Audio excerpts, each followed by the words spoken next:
अस्सलामुअलैकुम everyone, welcome to जोर का जोड़। मीरब जीशान की तरफ से आपको बहुत बहुत खुशामदीद। यकीनन आप सब बिल्कुल ठीक होंगे और बड़ी बेसब्री से मेरे प्रोग्राम का इंतजार भी कर रहे होंगे। जहां पर मेरे प्रोग्राम का इंतजार हो रहा होगा वहीं पर अगर हम देखें तो डेफिनेटली चैंपियंस ट्रॉफी का भी इंतजार हो रहा होगा। इंतजार की घड़ियां फाइनली खत्म होती हैं क्योंकि कल पहला दिन है मैच का, चैंपियंस ट्रॉफी के मैच का, और आज चांद रात है। आज तो हम लोग यही प्रेडिक्शंस करने में सारा दिन हमने गुजार दिया है।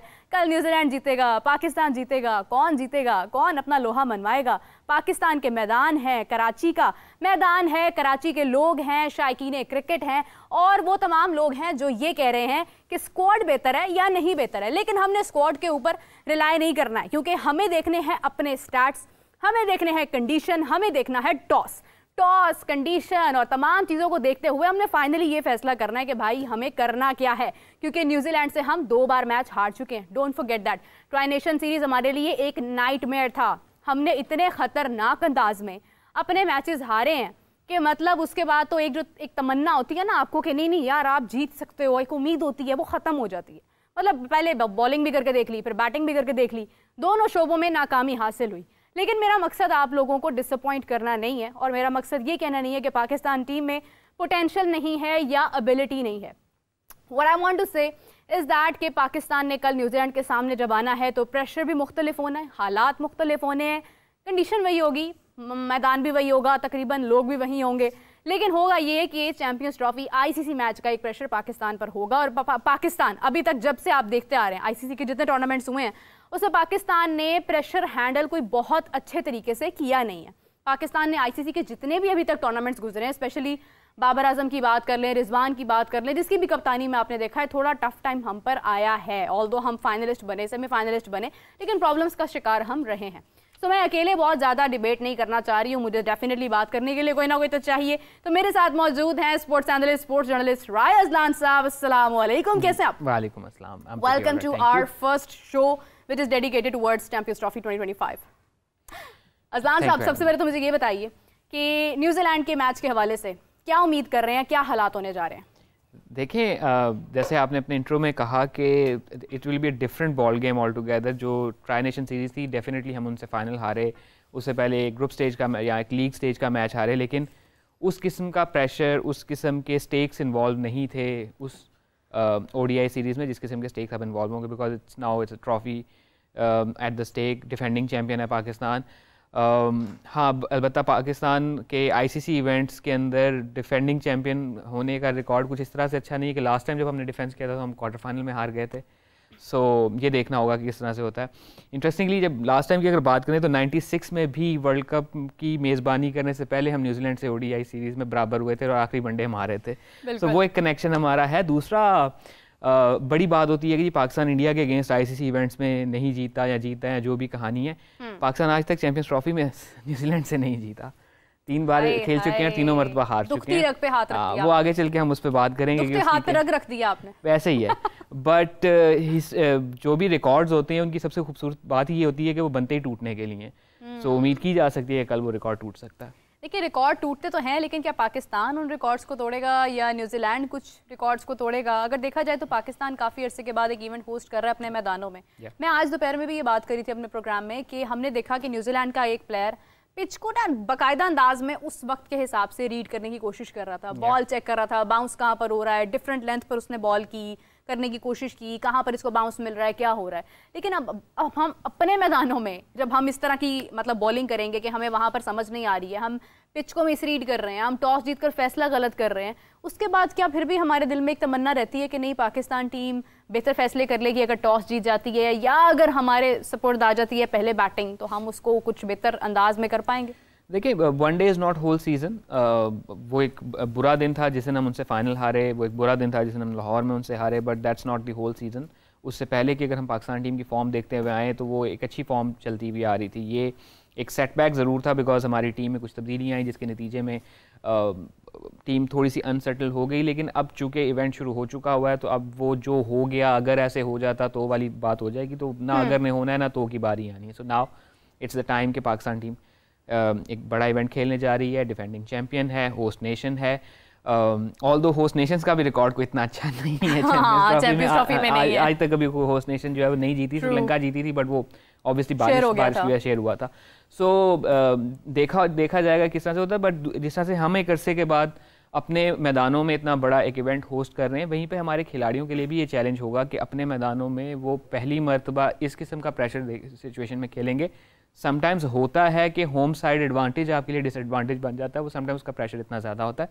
So there are many things involve, बट जिस तरह से कहा जा सकता है कोई एक की प्लेयर हमारी टीम का शायद वो उस तरह से ना हो, 3-4 लोगों का क्या वो कहा जाता है कि हंटिंग इन पैक्स वाली चीज़ होगी कि 3-4 लोगों के कॉम्बो के थ्रू हम जीत सकेंगे।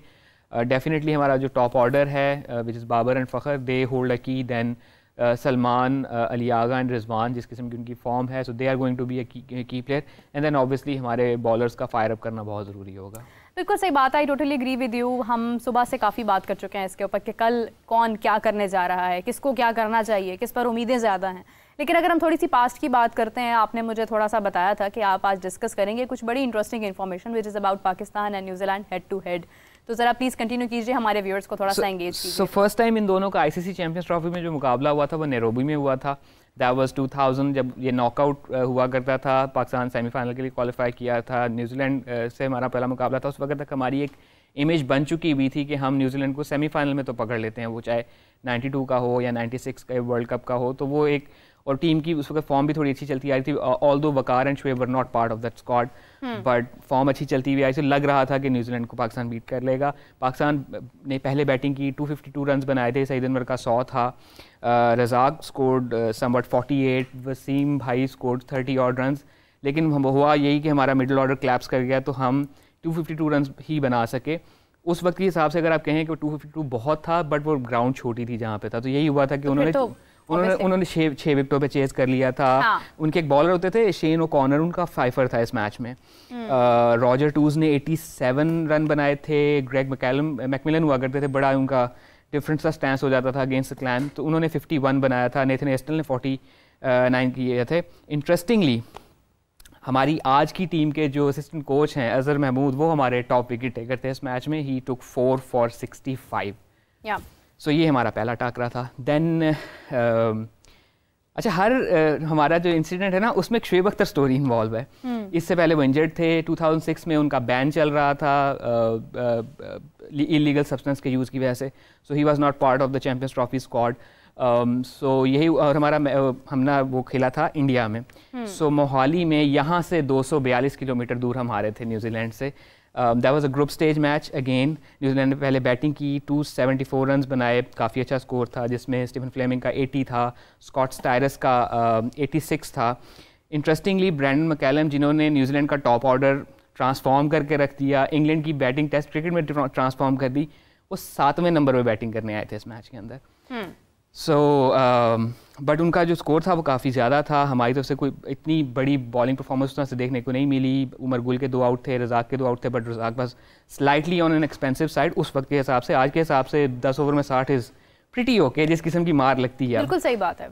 आजकल के दौर में तो इंग्लैंड को आप देखते हैं कि वो 10 ओवर्स में मतलब 12 एंड ओवर आखिरी ओवरों में पढ़ना इज़ ओके। अब तो ये सिचुएशन हो गई है, बट हम हमारा स्टार्ट थोड़ा शेकी रहा। Although Hafeez scored 43 on top, Yusuf scored 71, but हमारा अगेन मिडिल ऑर्डर का प्रॉब्लम रहा, लोअर ऑर्डर नहीं सस्टेन कर सका प्रेशर, और हम 223 पे आउट हो गए एंड 51 रन से हम आउट ये मैच हारे थे। शेन बॉन्ड ने इस मैच में 3 आउट किए थे 45 रन दे के, and Shane bond was very instrumental at that time. अभी भी अगर आप देखें तो जितने भी उनके नए आने वाले फास्ट बॉलर हैं, जिस तरह हमारे एक टाइम पे हर बॉलर वसीम अकरम का बॉलिंग एक्शन कॉपी करता था, अब न्यूजीलैंड के जो बॉलर हैं वो बड़ी हद तक शेन बॉन्डिश करते हैं।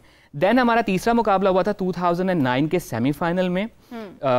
अगेन वो वाला तो शायद हमारी मेमोरीज में काफ़ी फ्रेश होगा, बिकॉज पाकिस्तान उस वक्त रेनिंग T20 चैम्पियन था, अच्छी फॉर्म लगी हुई थी, एंड बड़ी एक्साइटमेंट थी उस मैच की, मुझे इतना याद है। Then there was a heartbreak कि हम वो मैच भी हार गए थे।